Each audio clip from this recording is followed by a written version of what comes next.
Jesse, why don't you hang out with anyone? It's like you don't want anyone to get close to you. A reclusive shut-in with a powerful secret.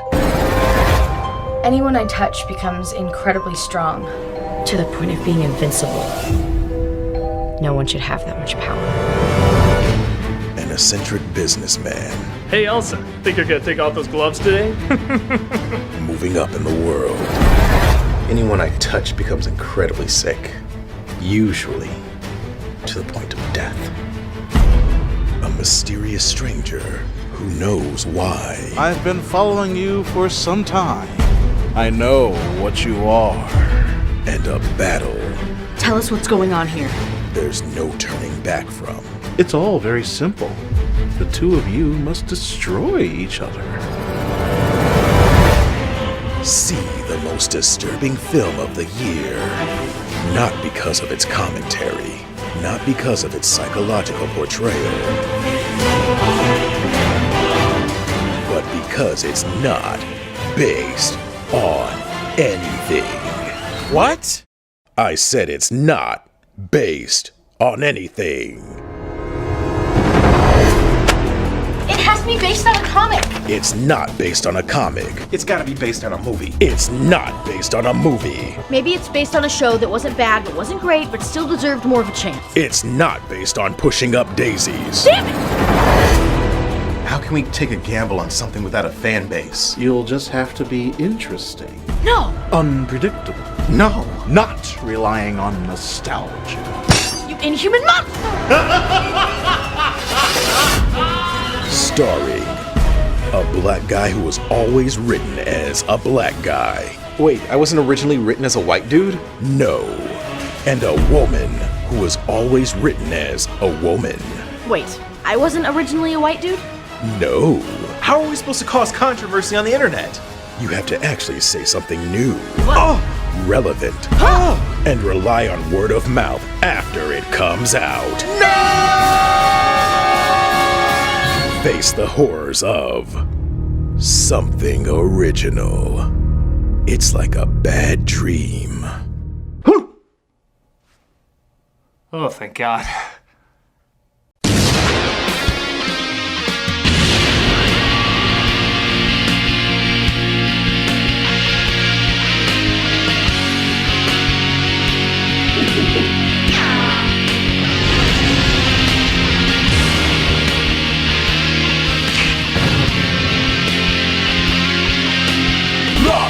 Done.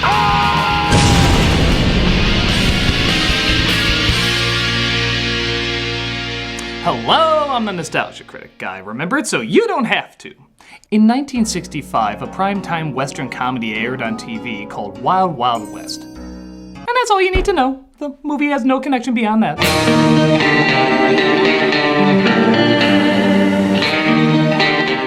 Based on the series about a duo of cowboys who get into gunslinging adventures, the movie goes for a slightly different take, with Will Smith as the lead, a steam-powered wheelchair with a drunk Kenneth Branagh attached, and a giant mechanical spider blowing up cities with fireballs.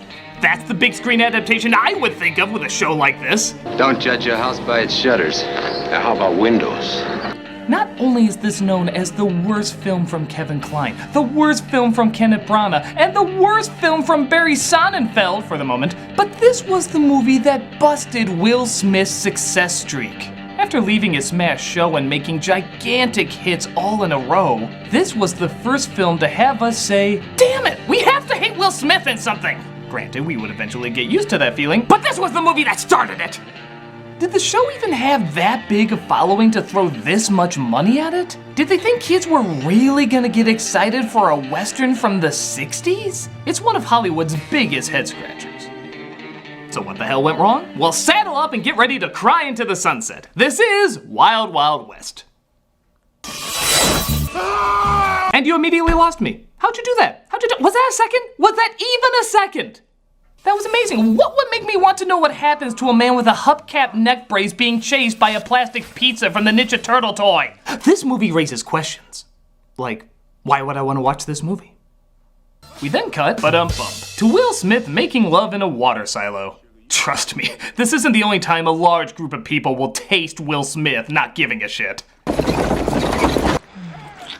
That's good, LG. I'm not working. Oh, don't worry, Will. Nobody will think you're working when you're in this film. Problem solved. Hold on there, Belle. You can't just go ramming a man's personal things into some hole like that. A family picture. Actually, this film was PG-13 before that meant PG, so you might want to change that. A stupid line. That works. But it'd just be raining black people in New York as he falls out of the silo and onto a bunch of smugglers. Well, well, we got us a shiny. What are you saying? The sheriff is near. He wants to figure out where these smugglers came from, so he traces them back to a brothel where Kentucky Fried Jesus! I'm very flattered, but I'm just not interested. Okay, does this Western take place in progressive times, or is that honestly supposed to fool us? Oh, I'm so sorry. That won't be possible. I have a tonsillitis. I identify as unfunny. Gotta be interested. You're a whore. I work alone. Huh. Thought you were above the obvious booby trap line, huh? Well, don't worry. There's plenty of other unfunny lines to make up for it. Like when we see how Donald Trump inspects his wives. Hey, he sacrificed a lot. And one of the henchmen chooses Klein. Oh, hey! Now I know how Michael Bay gets people to see his movies. You ever really step back and look at Megan Fox? Now tell me, who's in that sack in the other room? Which scientist is it? Is it Dr. Escobar? Who do you work for? Who paid you to kidnap Escobar? And tell me who's stopping me from being humorous until Bob's Burgers. Smith interrupts, but a wagon of explosions is sent hurling towards them. Now what? It blows up the tavern and we'll just assume they survived. Yeah, it's kind of like Batman in a death trap. Who really cares how he escapes outside of everybody? Hey everyone, I was looking for the tone. Does anybody know the tone? I'm getting kind of a Baz Luhrmann, Mel Brooks thing. Is that what we're doing? I mean, I see Kevin Kline in more obvious bad makeup, so I didn't know. Oh, we're supposed to fall for that. Well, I mean, who is that person? Obviously not Kevin Kline. Yeah, he does a dual performance in this as both the spy and President Grant for honestly no reason except to give the impression that he's great at disguises. I am the president. I'm Artemis Gordon. How did you know? President went to West Point. That says Harvard. Also, you're terrible at what you do. Yeah, the comedy behind these disguises doesn't work if they're this obvious. How much funnier would it be if when he's dressed up like a woman, they hired a real woman? Like his makeup is that good. Or even if he's gonna look like himself, why not have the voice of a real woman come out of his mouth? There's like a million ways that this could actually be made funny. But nope, instead they're just like, hey, did you see Fierce Creatures? Neither did anyone else, so we can steal from that. One day it's going to get you killed. He talks about all these kidnapped scientists and of course wants Smith and Klein to work together because haha. I don't need intelligence to tell me that. No, you'd rather rely on stupidity. Look, you two are the best I've got. Really? Find this madman, whoever he is. And please do so with half the props from Jackie Chan's Around the World in 80 Days. Asshole! Smith catches up with Klein's awful green screen, but Klein's awfully pointless trampoline floor leads to Klein's awfully unfunny knee slapper. Oh, nice of you to drop in. Do you like that line? I got it from Fuller House. I'm just putting the final touches on my latest invention. Comedy? The impermeable. Yeah, I knew you would make that. So they put a light in a man's head to see the last thing he saw before he died, and realized they had to go to a costume party to figure out who's the villain behind it. I'd go as a government agent who's going to shoot and kill General Bloodbath McGrath. An armed Negro cowboy costume in a room full of white Southern former slave owners. Yeah, why did the president choose a black guy to blend into the Deep South? But per Klein's ever-expanding fetish, he wants Smith to dress up as a woman. Afraid you're wrong. Touch my breast. Just one. Touch one. Okay. You happy, Gordon? I'm touching your breast. I knew it. Wait. Squeeze it gently. Not that hard. Let's measure the awkwardness from the faces you're making right now. You might notice a lack of laughter and an inability to find joy. You'll find that your face has entered the dazed and abandoned mode. This This is when you slip into a hypnotic state of annoyance where you want to be angry, yet all emotion has been drained from you, to a point where you don't even care or remember why. Now you've shifted all the buckwheat around. Buckwheat? That's your problem. Now touch my breast. Upon further inspection, we now see that your face has entered the hollow mode. This is where your mind has left your body, leaving you, like the movie, an empty hollow shell. You feel nothing, want nothing, so will take nothing. Ooh, huh? Now that's what a breast is supposed to feel like. Very nice. The next phase is called the dead mode. You are physically dead right now. You have surrendered your life to this awful moment, and it has claimed you. You discover that the afterlife is bleak and meaningless. Now touch yourself. Oh my god, I'm hard. And finally, we have the zombie mode. Just when you thought death was the end, it turns out to only be the beginning. The pain, suffering, and long-lasting thirst for blood will lead you on a quest to search for brains, but find none from anyone who has been associated with this movie. I'm sorry. I'm just sorry. So Smith sneaks into the party where he sees a dancer, played by Selma Hayek, being forced against her will to make love to a man and even gets choked to partake in his kinky sex games. Well, sucks to be her. Off you go, Will Smith. Sometimes a bitch just gotta be choked. What a terribly clever costume, Mr. Jim West. Yeah, kinda wondering why I snuck in here if nobody was gonna question why I was here. West meets East. Merely East. Ma'am. Oh, by the way, there's a woman getting strangled at the end. Never mind. See anybody that looks familiar? Matter of fact, I do. Her name is Joke Everyone Can See Coming, where it's actually a lady this time and not Kevin Kline in drag. It's Norwegian, I think. Give our villain some credit for having arguably the weirdest fucking entrance ever seen in a Western.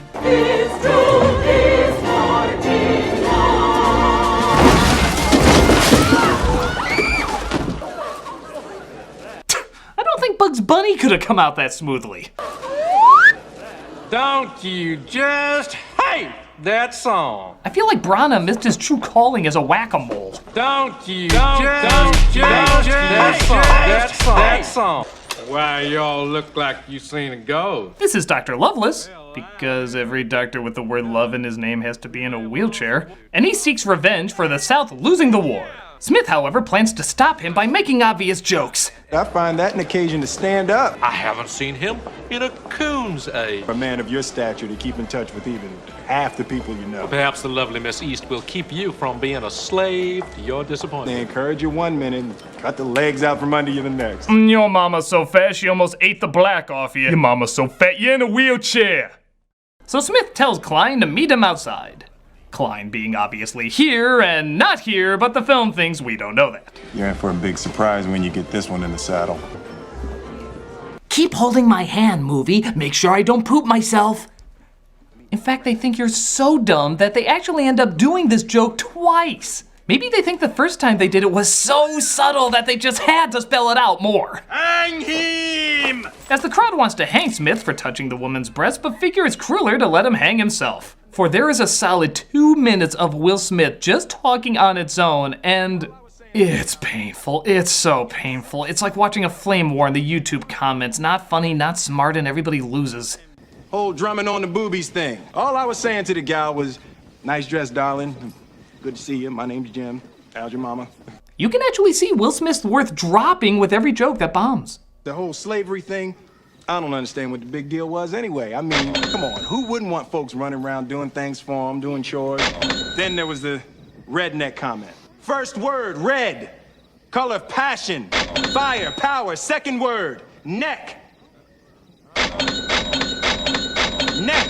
Isn't anybody gonna help that poor man?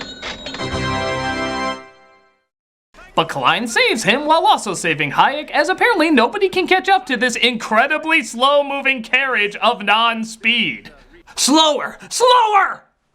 My name is Rita Escobar. I came to find Guillermo Escobar, the scientist, my father. By the way, if you haven't noticed yet, Hayek's performance is not exactly the most invested. I'm a frightened, starving, half-naked young woman who only wants to find her father. Nice try, Buster. What's going on? Oh, aren't you boys nice? You'd swear she's focusing less on her acting and more on eyeing the catering table. Like the faster she finishes, the faster she can get to that delicious cronut. But what do you expect when you look over at the director's chair and all you see is this?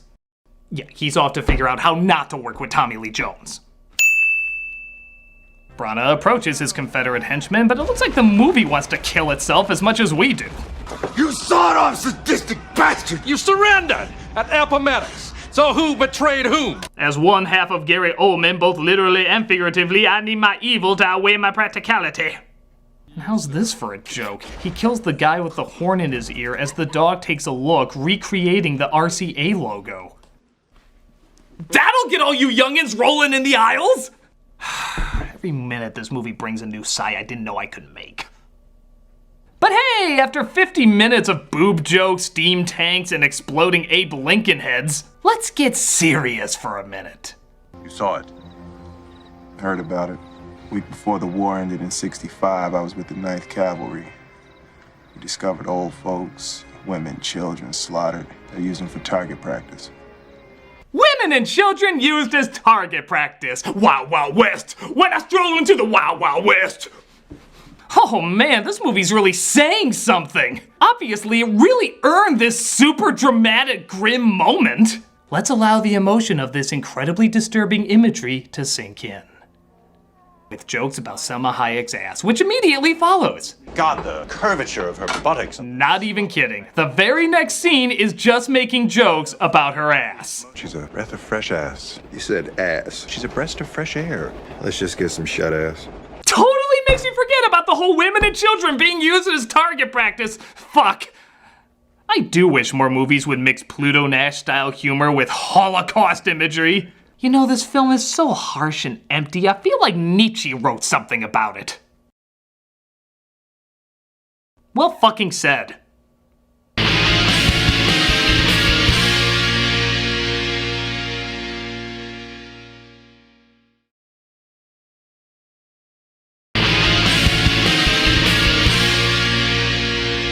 So it looks like Branagh's train tries to attack our heroes. But Hayek, being quite the whiny little crybaby, uses the gas ball to accidentally knock out Will Smith. Jim.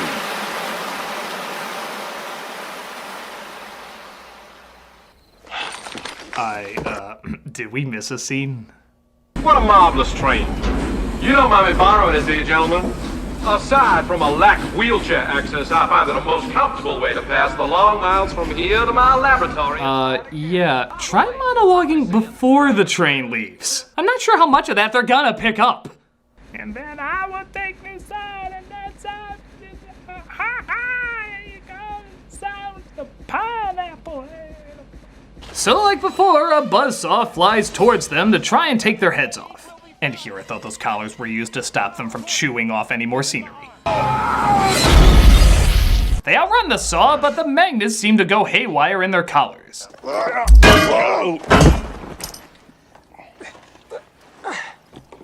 all right? Yeah, I'm just peachy. Can you help me get my boot off, please? Oh. Hey! Oh, sorry. All right, Gordon. I'm gonna undo your belt. I'm gonna run as fast as I can that way. You run as fast as you can the other way. Let me make sure I understand your plan. You're going to run as fast as you can that way, and I'm going to run as fast as I can that way. So, was there anybody left in the theater at this point? Was there any one person who was like, I want to see where this is going? I put my trust in this, that this will lead somewhere worthwhile. Even the insects who eat off the theater floor are like, hey, where'd all the people go? Yeah, there's usually more food on the ground than this. Is there a reason that the projectionist hung himself with the film strip? Could it be that this movie has something to do with it? I don't know. Let's watch. Gordon, I think you need to calm down. I can't be calm. No. I'm the master of the mechanical stuff, and I have to help you. You, the master of the stupid stuff. Well, that's just selfish. Who's gonna gas me? So they escape and finally see what Branagh has been working on this whole time. A great big mechanical spider. I would cut to my Dr. Smith character doing the traditional spiders thing, but honestly, I don't think it's worth the makeup. I know it's not.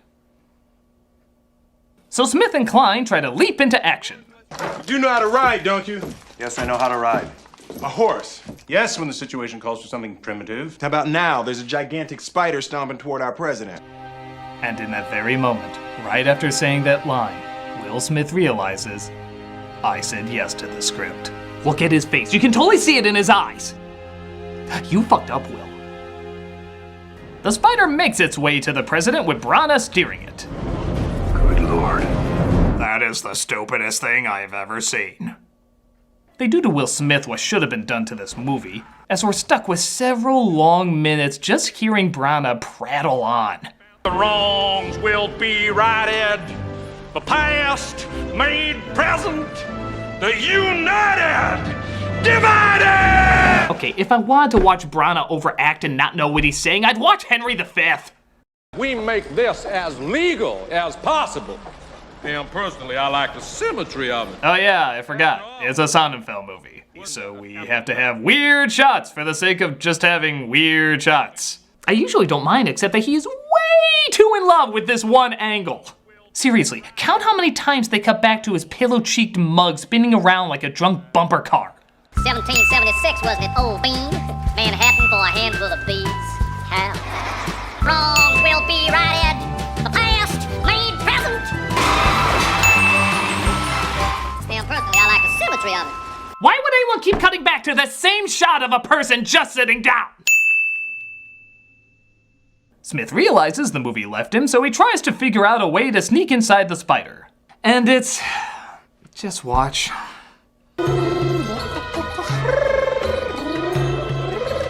Yup, a very select number of nightclubs are made very happy right now, while everyone else watches in awkward discomfort.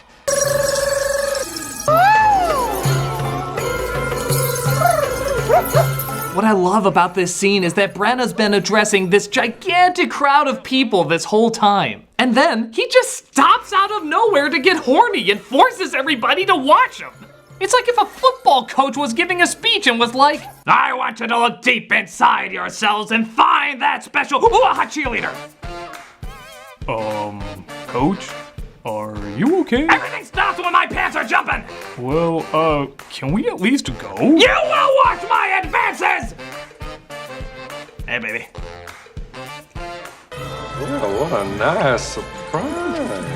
Hey there, I made a bunch of racist comments earlier to a man who looks just like you, but I'm suddenly gonna forget all that and say hubba hubba, oh you kid. But the breakout plan doesn't work. Well, actually it does. They just go through the same pattern of dumb lines and getting captured again. Because if it's broke, don't fix it! Resulting in Smith fighting off his henchmen while Brana destroys a random town. Huh, don't know how we didn't see that coming a literal mile away. I really should pay attention to more current events. That's it.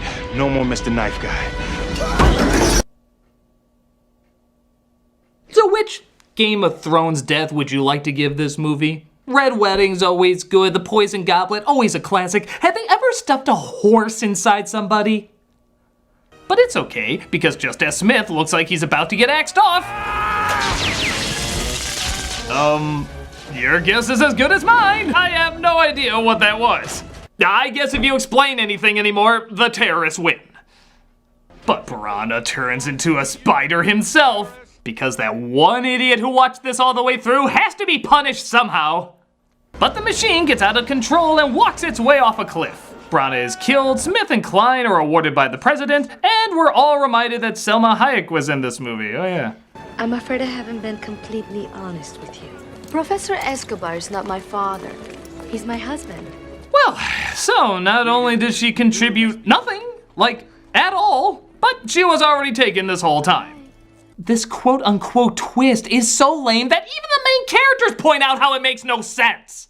You could have told us that from the beginning, Rita. Yes. Look at the expression on Klein. He legitimately has no idea why this was a thing. Her character, the romance, why she lied about her husband being her father? Not one goddamn answer.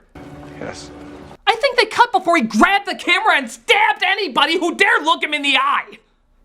And what high joke do they go out on to end the film? Mind if I ask you a question? Actually, I do, Artie.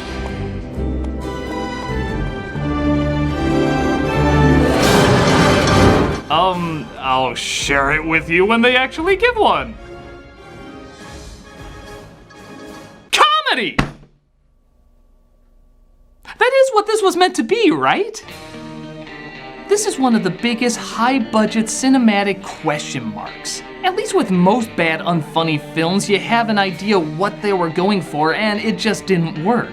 This is like an anti-comedy. Just scenes that happen and they're not really sure if they're funny or adventurous or dramatic, just as long as you're somehow suffering. The chemistry between the characters is non-existent, the effects are not very good, the jokes are uncomfortable at best, and the amount of dead air in between them could fill the spaces between stars. And on top of all of that, it's based on an idea that I'm sure is fine for its time and has a small audience, but very clearly had no success guaranteed in any part of it, even with all the money and celebrities. To put this comedy simply, I just don't get it. But at the very least, we know it can't do anyone else any more harm. I'm the nostalgia critic. Hey, buddy, could you, use that can of Raid on me? Sure. God bless you, sir. I remember it, so you don't have to.